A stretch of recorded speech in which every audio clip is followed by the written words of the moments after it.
A sada želim, tačno, koktel. Hoćete mi ga spremiti? Naravno, to je lako.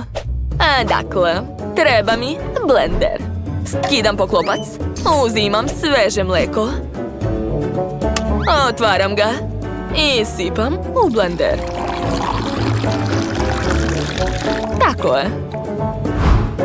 Zatim uzimam nekoliko kuglica sladoleda i stavljam ga u blender. Divno, ostalo je to sve promešati. Wow, kako lepa boja je ispala. Ostalo je samo sipati koktel u čašu i ukrasiti sve čokoladom. To će biti najlepši koktel na svetu, ne sumnjajte. I još nešto. Wow, to izgleda jako dobro. A šta je još smislila, šef? Šta je to? Poklopac od vafle? Zanimljivo. Da, gledajte ovo.